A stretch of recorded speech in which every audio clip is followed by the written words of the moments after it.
오늘은 선택적 기억 상실증이라는 제목으로 주일 오전 말씀을 전하겠습니다. 요즘은 이렇게 TV로 국정감사나 인사청문회 같은 것들이 생중계가 되어집니다. 요새는 이제 나라에 큰 일이 있었기 때문에 이제 국정감사, 해당하는 사람들 불러서 이제 질문하고 답변을 듣고 조사하고 이제 이런 일들이 펼쳐지죠. 근데 그런 이제 국정감사나 인사청문회를 보면 가장 많이 듣게 되어지는 대답이 뭡니까, 여러분? 잘 모르겠습니다. 보다도 기억이 안 납니다. 이겁니다. 기억이 안 납니다. 어제 식사하셨습니까? 기억이 안 납니다. 누구랑 밥 먹었죠? 기억이 안 납니다. 4명 아닙니까? 글쎄요, 기억이 안 납니다. 이렇게 대답을 하죠. 자신에게 불리한 과거에 대한 질문이 주어지면 보통 사회 지도층에 있는 사람들이 이렇게 대답하는 거예요. 잘 기억이 안 납니다. 근데 반대로 자신의 공적이나 유리한 부분에 대해서는 아주 상세히 기억하며 이야기하는 것을 보게 되죠. 그때 그거 내가 이렇게 해서 되어진 겁니다. 이렇게 아주 상세하게 누구를 통해서 어떻게 일이 진행되었는지 하나도 빠짐없이 다 기억을 하죠. 우리는 그런 모습을 보면서 많이 비판하고 손가락질을 합니다. 이중적이라고, 가증스럽다고 하면서. 근데 여러분, 우리는 자유로운가요? 우리에겐 이런 모습이 없을까요? 우리도 우리 자신에게 유리한 것만 기억하고 있지는 않습니까? 혹시 여러분은 누군가가 여러분에게 돈을 꿔간 것을 잊어본 적이 있습니까? 근데 반대로 여러분이 누군가에게 돈을 빌린 것은 잘 기억합니까? 혹시 누가 여러분들에게 야, 그때 너 나한테 돈 빌려간 거 빨리 갚어. 그러면 뭐라 그러죠? 그랬나? 내가 너한테 빌렸었나? 이런 얘기 많이 듣죠. 그죠? 혹시 여러분은 누군가가 여러분에게 상처를 준 것을 잊어본 적이 있습니까? 말이 됐던, 표정이 됐던. 혹시 누군가가 여러분들의 상처 준 거, 여러분 잘 잊혀지던가요? 근데 반대로 여러분이 누군가에게 상처를 준 것은 잘 기억합니까? 교회에 있으면 재밌는 일이 펼쳐지는데요. 실화예요. 어떤 분이 사람을 바꿔가면서 상처받은 예, 것들을 항상 좀 얘기했어요. 누가 이렇게 말해서 상처받았고, 누가 이렇게 해서 상처받았고. 항상 상처를 받아요. 상대만 달라가면서 계속. 그런데 저는 그래서 이분이 되게 힘들게 신앙생활을 하는 줄 알았어요. 교회 안에서 너무 어렵겠구나. 혹시 우리 성도들이 그 성도를 왕따시키는 건 아닌가? 막 이런 생각을 했어요. 근데 어떤 분이 그분 때문에 자기가 상처받았다고 얘기하는 걸 제가 들었어요. 그래서 제가 이분한테 물어봤어요. 혹시 누군가한테 상처를 준 적은 없냐고 그랬더니 자기는 절대 그런 적이 없다고 하시더라고요. 상처받은 기억은 있는데 누군가한테 상처를 준 기억은 없죠. 그죠? 잘 기억이 안 나죠. 잘 기억이 안 납니다. 하지 않겠어요? 여러분이 누군가를 도와주고 누군가에게 선을 행한 것을 잊어본 적이 있습니까? 하지만 반대로 누군가가 여러분을 도와주고 여러분에게 선을 행한 것은 잘 기억합니까? 가끔 제가 좀 그런 생각이 들기도 해요. 어떤 분한테 이렇게 좀 부정적인 행동을 하면 내 마음에 좀 이런 생각이 들 때가 있어요. 야, 저 사람한테 이렇게 하면 안 될 텐데. 저 사람이 이렇게 해준 게 있는데 어떻게 저렇게 할 수 있지? 이런 마음이 들 때가 있어요. 내 일이 아니라 좀 제3자 입장에서 볼 때 그런 일들이 있어요. 여러분들도 있지 않겠어요? 그죠? 이렇게 살다 보면은 어떤 관계에 대해서 내가 좀 잘 아는 거예요. 근데 한쪽에서 막 분노를 갖고 하는데 이 사람이 해준 게 그렇게 많은데 한 가지 가지고서 막 분노가 오는 거 보면은 야, 어떻게 저럴 수 있어? 하는 마음이 들기도 하죠. 우리는 다 기억하고 싶은 것만 기억합니다. 자신에게 불리한 것은 빨리 잊으려고 합니다. 아니요, 그냥 잊어버립니다. 그래서 인간관계가 어려운 것 같아요. 서로가 자신에게 유리한 것만 기억하니까 부부관계, 부모와 자식 간의 관계, 친구 관계, 직장에서의 관계, 교회 안에서의 관계, 이 관계들이 다 어려운 겁니다.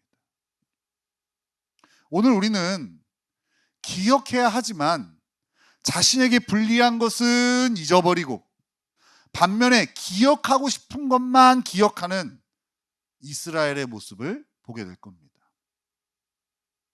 자, 본문으로 가보죠. 우리가 오늘 읽은 본문에는요, 하나님의 약속이 2개가 소개되어져요. 몇 개요? 2개. 하나님 약속 2개가 소개되어집니다.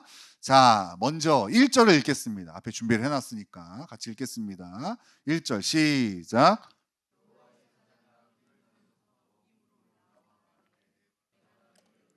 올라오게 하여 내가 너희의 조상들에게 맹세한 땅으로 들어가게 하였으며 또 내가 이르기를 내가 너희와 함께한 언약을 영원히 어기지 아니하리니. 첫 번째 하나님의 약속은요, 하나님께서 이스라엘에게 하신 약속을 절대 깨지 않으시겠다는 거예요.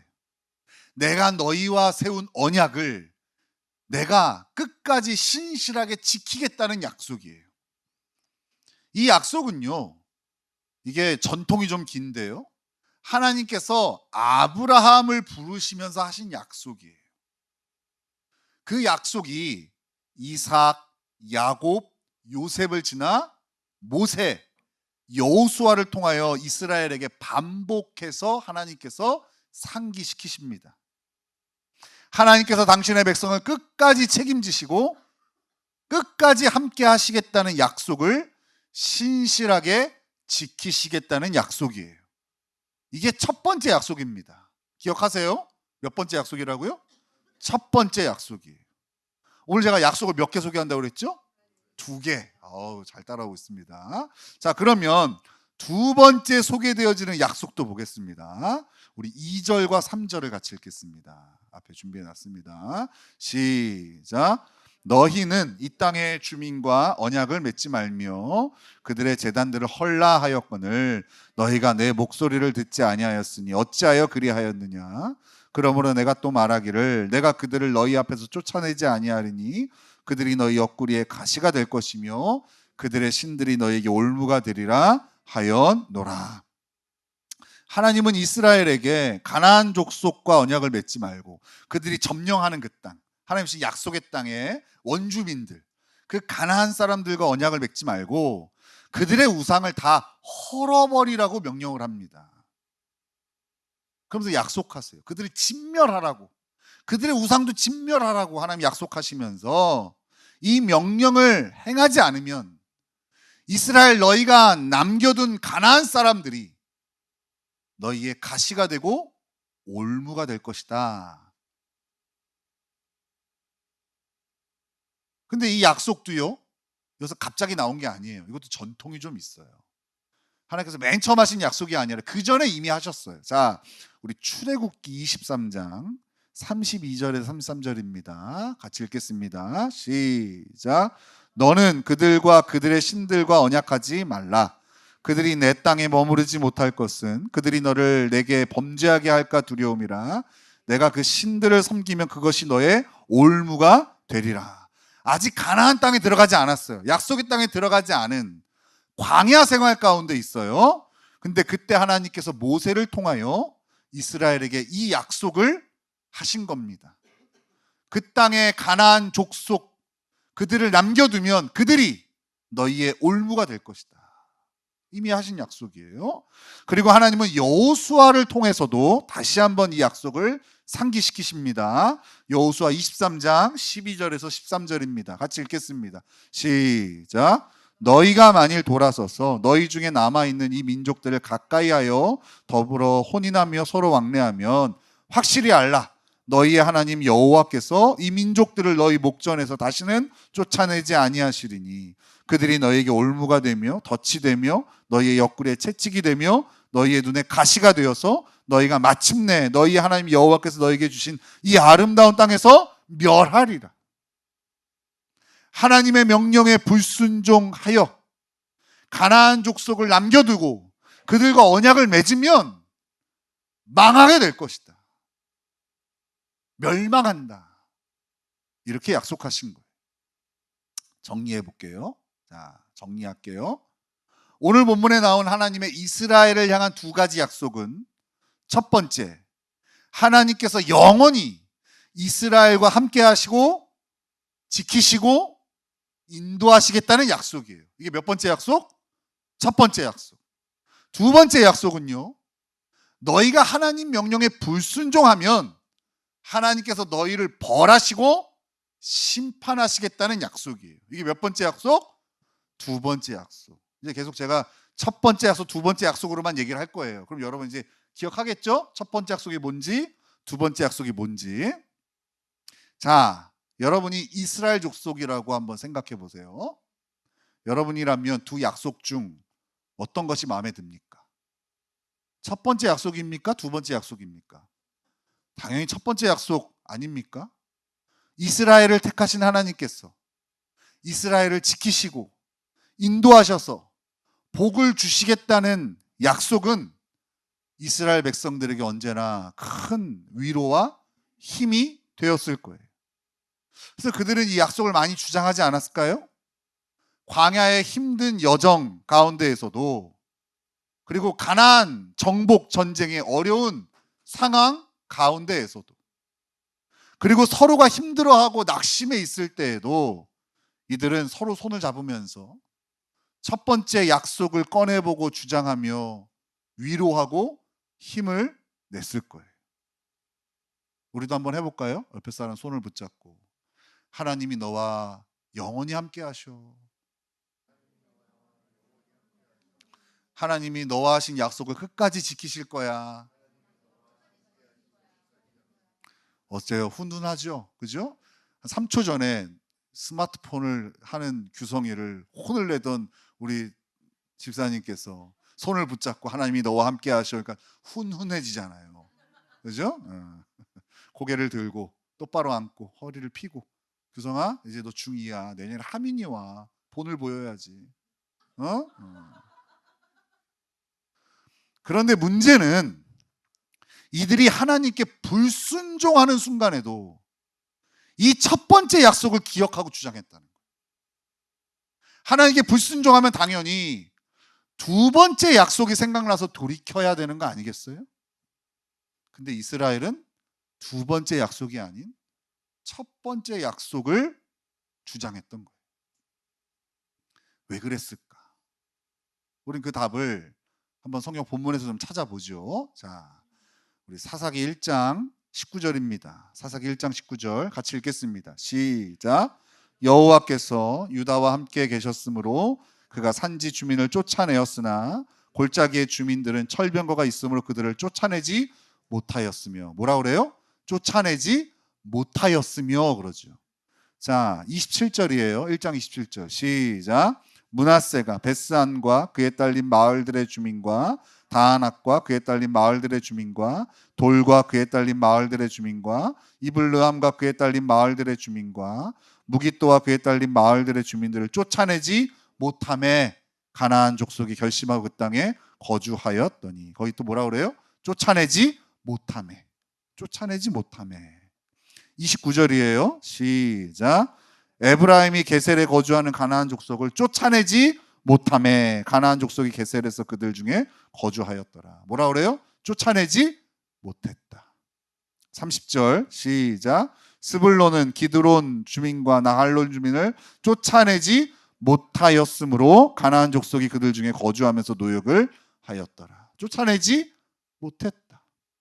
31절 시작. 아셀이 악고 주민과 시돈 주민과 알랍과 악식과 헬바와 아빅과 르홉 주민을 쫓아내지 못하고 쫓아내지 못하고 32절 시작. 아셀 족속이 그 땅의 주민 가나안 족속 가운데 거주하였으니 이는 그들을 쫓아내지 못함이었더라.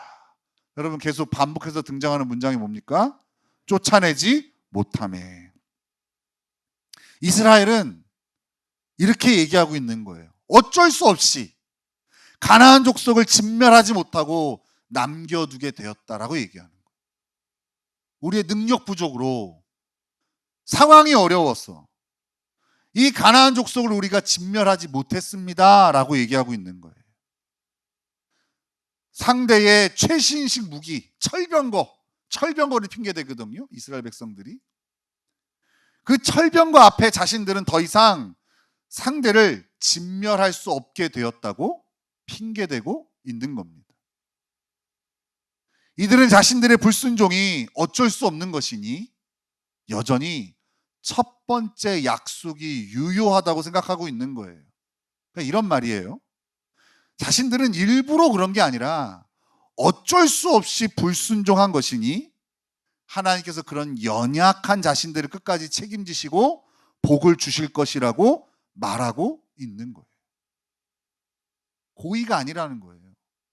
우리가 일부러 그런 게 아니니까 하나님 그런 우리 연약함을 아시고 하나님 그런 연약한 우리를 긍휼히 여겨주셔서 하신 약속을 우리가 이렇게 불순종했지만 고의가 아니니까 어쩔 수 없이 펼쳐진 불가항력적인 일이니까 하나님 우리와 하신 첫 번째 약속을 하나님 지키실 거예요. 그런 우리를 불쌍히 여기시니까 끝까지 책임지시고 인내하시고 그런 우리와 하신 약속을 신실하게 지키실 거야. 이게 이스라엘 백성들의 사고였던 거예요. 그들은 불순종하는 가운데서도 서로에게 첫 번째 약속을 주장하며 위로하였을 거예요. 가나안을 쫓아내지 못하고 적당히 그들과 더불어 살면서 하나님께 불순종하면서 옆에 사람 손을 붙잡고 아까처럼 얘기했을 거예요. 하나님이 영원히 우리와 함께 하실 거야. 또 해보세요. 옆에 사람한테 해보세요. 하나님이 영원히 우리와 함께 하실 거야. 좀 찝찝하죠? 그죠? 하나님께 불순종하면서 하나님이 우리와 영원히 함께 하실 거라는 약속을 서로 주장하며 위로하는 거예요. 서로 면죄부를 주는 거예요. 우리 연약하잖아, 부족하잖아. 그러니까 하나님 그런 우리를 여전히 사랑하시고 우리에게 그 하신 약속을 끝까지 신실하게 지키실 거예요. 그러나 하나님은 정확하십니다. 여러분 이걸 기억하세요. 우리 하나님 정확하세요. 우리의 얼렁뚱땅 넘어가는 그런 말들에 속지 않으세요. 사사기 2장 2절을 다시 한번 읽겠습니다. 사사기 2장 2절 시작. 너희는 이 땅의 주민과 언약을 맺지 말며 그들의 제단들을 헐라하였거늘 너희가 내 목소리를 듣지 아니하였으니 어찌하여 그리하였느냐. 뭐라고 말씀하시냐. 너네 쫓아내지 못한 것이 아니고 쫓아내지 않은 거잖아. 이렇게 말씀하시는 거예요. 이스라엘은 우리는 어쩔 수 없이 못했어요 라고 하는데 웃기지 마. 너네 못한 게 아니라 안 한 거잖아. 즉 이스라엘은 어쩔 수 없이 불순종하게 된 것이 아니라 고의적으로 불순종을 한 거죠.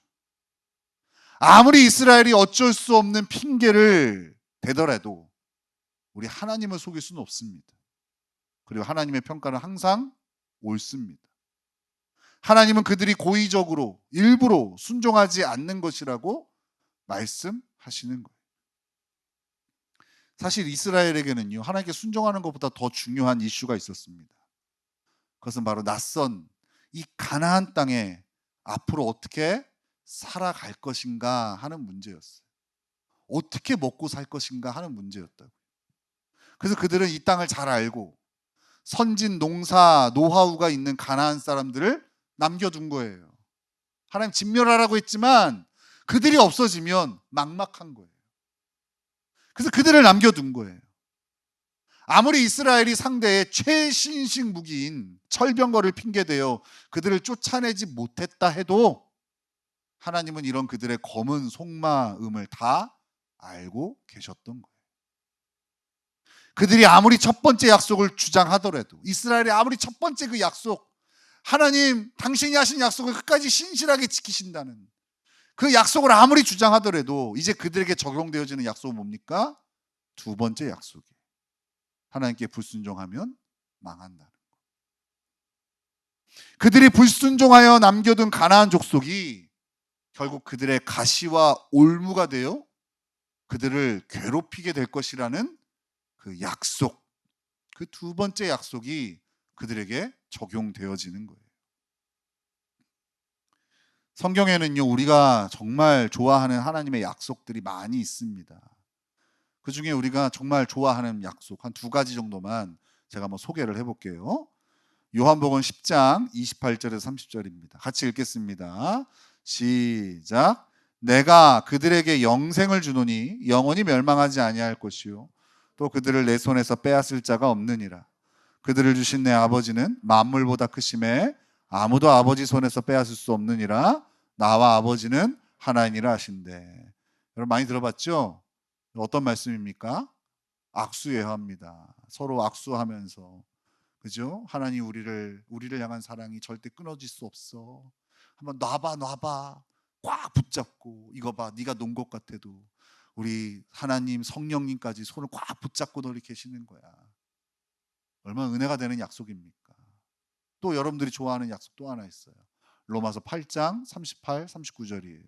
시작. 내가 확신하노니 사망이나 생명이나 천사들이나 권세자들이나 현재일이나 장래일이나 능력이나 높음이나 기쁨이나 다른 어떤 피조물이라도 우리를 우리 주 그리스도 예수 안에 있는 하나님의 사랑에서 끊을 수 없으리라. 하나님께서 당신의 백성을 끝까지 포기하지 않으시고 책임지시겠다는 약속이에요. 이 하나님의 우리를 향한 사랑을 그 무엇도 끊을 수 없다는 약속이에요. 우리는 이 약속을 너무나도 좋아합니다. 특별히 힘들고 어려울 때 이 약속을 주장하면서 우리는 많은 위로와 힘을 얻습니다. 근데 어떤 이들은 이 약속을 자신이 마음껏 불순종해도 되는 프리패스처럼 사용하는 거예요. 마치 고의적인 불순종을 어쩔 수 없는 불순종으로 둔갑시키며 하나님의 약속을 주장했던 이스라엘 사람들처럼 전혀 십자가의 길을 걷지 않는 성도들이, 여전히 자기 중심적인 삶을 고집하며 살아가는 성도들이, 또 고의적으로 죄의 길을 택하고 세상의 쾌락을 쫓아 살아가는 성도들이 이 약속을 주장하는 거예요. 하나님 나를 절대 버리지 않으셔. 하나님 끝까지 내 손을 잡고 가셔. 그러나 여러분, 하나님은 우리에게 이 약속만이 아닌 또 다른 약속도 하셨다는 사실을 기억하셔야 됩니다. 계시록 22장 12절입니다. 앞에 있죠? 계시록 22장 12절 같이 읽겠습니다. 시작. 보라 내가 속히 오리니 내가 줄 상이 내게 있어 각 사람에게 그가 행한 대로 갚아주리라. 이 두 개의 약속을 잘 이해해야 돼요. 물론 하나님의 우리를 향한 사랑은 그 어떤 것도 끊을 수 없습니다. 우리의 모든 죄를 하나님은 예수 그리스도의 보혈로 값을 지불하셨어요. 다 지불하셨어요. 이것을 무효하고 능가하는 약속은 없어요. 그러나 이 놀라운 사랑이 우리의 불순종과 죄악에 대한 자유이용권을 주는 것이 아니에요. 마음껏 죄지어라. 죄지어도 된다. 그래도 내가 너를 사랑한다. 이런 죄에 대한 자유이용권이 아니라고요. 우리는 항상 두 번째 약속, 하나님은 우리가 행한 대로 반드시 갚아주신다는 것, 불순종과 죄에 대하여 그 열매를 먹게 하신다는 약속을 잊지 않아야 하는 거예요. 이렇게 두 약속을 잊지 않고 발버둥 치는 사람이 하나님의 진짜 사랑을 누릴 수 있는 거예요. 오늘날 한국교회 성도들의 실수는 하나님의 무한한 사랑이 드러나는 첫 번째 약속만을 주장하고 공의의 하나님이 드러나는 두 번째 약속을 잊어버렸다는 거예요. 값싼 은혜로 세상보다 못한 수준의 윤리의식과 교묘하게 어쩔 수 없다는 핑계로 포장된 불순종을 아무런 문제의식 없이 행하고 있는 거예요. 첫 번째 약속만 기억하니까, 그 하나님의 사랑만을 기억하니까 하나님의 공의를 잊은 거예요. 아니, 기억하지 않는 거예요. 아니, 모른 채 하는 거예요. 복 주시는 하나님은 아는데 벌 주시는 하나님은 몰라요. 그런 하나님은 잘 기억이 나지 않아요. 여러분은 어떻습니까? 여러분도 두 번째 약속을 잊은 것은 아닌가요? 아니면 일부러 기억에서 지우고 있는 것은 아닌가요? 어쩔 수 없다는 핑계에도 불구하고 하나님은 고의적인 불순종을 정확하게 판단하시는 분이십니다. 하나님은 이스라엘에게 두 번째 약속을 적용시키셔서 철저하게 실패하게 하신다. 하나님께서 우리에게 사랑하라고 명하셨죠. 사랑하라고 명하셨어요. 그죠? 근데 우리는 뭐라고 대답하죠? 저 사람의 이런 것 때문에 사랑할 수 없습니다라고 대답하죠. 사랑하려고 애쓰지만 사랑할 수 없습니다라고 대답하죠. 하나님은 그것을 정확히 아신다고요. 너 사랑할 마음 없잖아. 너 처음부터 사랑할 마음 없었잖아. 이게 하나님의 진단이라고요.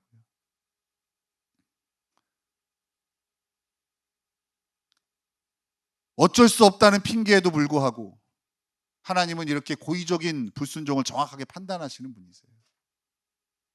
하나님은 이스라엘에게 이 두 번째 약속을 적용시키셔서 그래서 철저하게 실패하게 하세요. 그게 사사기의 역사예요. 두 번째 약속을 잃은 이스라엘 백성에게 하나님 주시는 것은 축복이 아닌 실패였다고요. 근데 그것도 축복이죠. 그런데도 잘 되면 그게 저주죠. 우리의 인생도 지금 사사기의 인생이 펼쳐지고 있는 것은 아닐까요? 혹시 지금 불순종의 삶이 펼쳐지고 있다면 핑계를 그치고 우리가 잊은 두 번째 약속을 기억해야 돼요. 지금 내 삶이 척박하고 고난이 연속되어지고 내 삶의 마음이 깨어지고 어려운 일들이 계속되어진다면 돌아봐야 돼요. 혹시 이것이 두 번째 약속이 펼쳐지고 있는 것은 아닌지. 근데 우리는 그때에도 첫 번째 약속을 붙들고 스스로를 위로해요. 나는 문제가 없는데 축복을 주시지 않는 하나님의 문제인 거죠. 두 번째 약속을 잊어버리니까 이렇게 오류가 발생하는 거예요. 두 번째 약속을 통해 행한 대로 갚으시는 하나님을 기억할 때 우리는 우리의 상황과 환경을 뛰어넘는 순종의 삶을 살 수 있게 되는 거예요. 오늘의 이 경고를 듣지 않으면 우리는 우리가 잊고 싶어 했던 그 하나님의 두 번째 약속이 우리의 인생을 습격하게 될 거예요. 이것도 복음이에요. 죄의 싹시 사망이라는 것도 복음이라고요. 하나님께서 예수 그리스도를 통하여 우리의 모든 죄를 사해 주신 것도 복음이지만 거기 가기 전에 우리가 죄인이라는 것을 인정하는 것도 복음이에요. 이 복음을 빼놓고 십자가의 복음을 얘기해서는 안 돼요. 누군가한테 여러분 상처를 받았다면 내가 누군가한테 상처를 준 것은 없는지 돌아볼 수 있는 성숙한 신앙이 필요해요.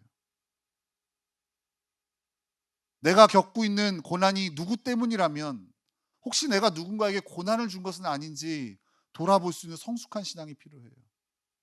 두 번째 약속을 잃으니 좀 불교적인 용어인데요. 자기 성찰하는 능력이 없어요. 사람들이 그러잖아요. 교회 다니는 사람들이 더 한다고. 저는 다른 능력이 아니라 자기 성찰의 능력이 없어요. 자기는 의롭고 다 남은 악해요. 교회 안에서도 나는 의롭고 다른 사람들은 다 부족해요. 그 맨날 이런 생각해요. 내가 다 참아주고 다 견뎌주고 다 이해해주고 다 사랑하고 있다고. 그러다가 번아웃이 오면 다 무너져 내리는 거예요. 언제까지 이거 해야 되냐고. 두 번째 약속을 잊은 거예요. 그 일들이 왜 펼쳐졌을까? 죄에 대한 열매는 아닐까? 불순종에 대한 하나님의 진노는 아닐까? 이 돌아볼 수 있는 능력이 없으니 계속해서 첫 번째 약속의 값싼 은혜가 우리를 지배하게 되는 거예요.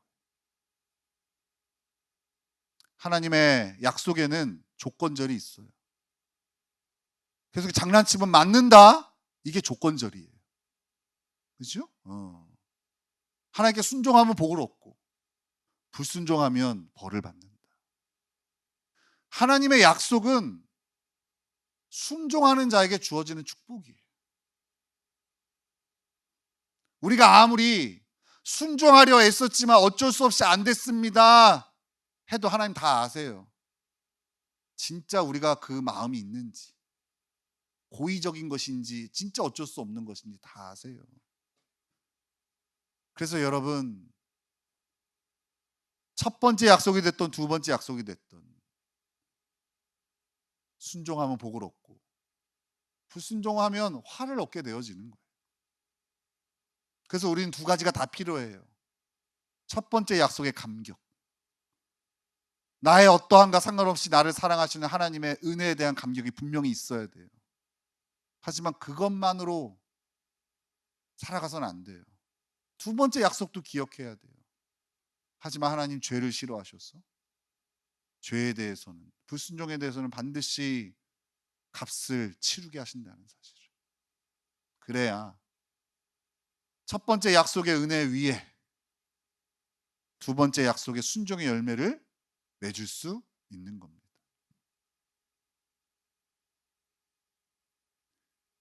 제가 요새 우리 성도님들에게, 몇 분들에게 그런 얘기를 해요. 계속 기준을 낮추지 않고 반복해서 미션을 줘요. 이번 주에는 꼭 이거 하세요. 이번 주 꼭 이렇게 하세요. 그럼 일주일 지나고 돌아와서 하시는 얘기가 못했어요. 안 되던데요. 얘기를 해요. 그럼 제가요, 거기다 대고, 아이고, 집사님 저도 그래요. 이렇게 안 합니다. 저도 그런 건 맞는데 그렇게 값싼 위로를 주지 않으려고 해요. 다시 기준을 세워요. 다시 해보세요. 다시 해보세요. 왜 할까요? 기준을 낮추지 않아야 자기가 하나님 없이는 살 수 없다는 걸 알게 되어져요. 근데 어설픈 위로는, 어설픈 첫 번째 약속으로 하는 위로는 그 사람을 더 이상 애쓰지 않게 해요. 왜곡된 하나님의 사랑 때문에 자꾸만 자기의 연약함을 미화해요. 교회 생활 10년, 20년 했는데 맨날 자기는 위로받아야 될 자리에 있는 거예요. 누가 조금이라도 상처되는 말 하면은 큰일 나는 거야. 하지만 자기는 그래도 돼. 어리니까. 그게 값싼 은혜의 열매더라고요. 그래서 좀 불안하고 좀 마음이 답답해도 기준을 낮추지 않고 두 번째 약속을 얘기해 주는 거예요. 우리가 어떻게 100% 순종할 수 있겠어요? 하지만 그 정말 어쩔 수 없다 내려놓지 말고 최선을 다하여 실패하는 그 자리가 오히려 첫 번째 약속을 풍성히 누리는 그 현장이 되어지는 거예요. 그래서 여러분, 하나님의 은혜와 우리의 최선을 다하는 삶은 별개가 아니에요. 아무것도 안 하는 사람이 은혜를 누리는 게 아니라 최선을 다하는 사람이 은혜를 누리는 법이에요. 근데 이 두 번째 약속을 이룬 인생들은 최선을 다하지 않아요. 조금 해보고 안 된다고 얘기를 해요. 뭐 주를 위해서 목숨을 바친 것도 아니고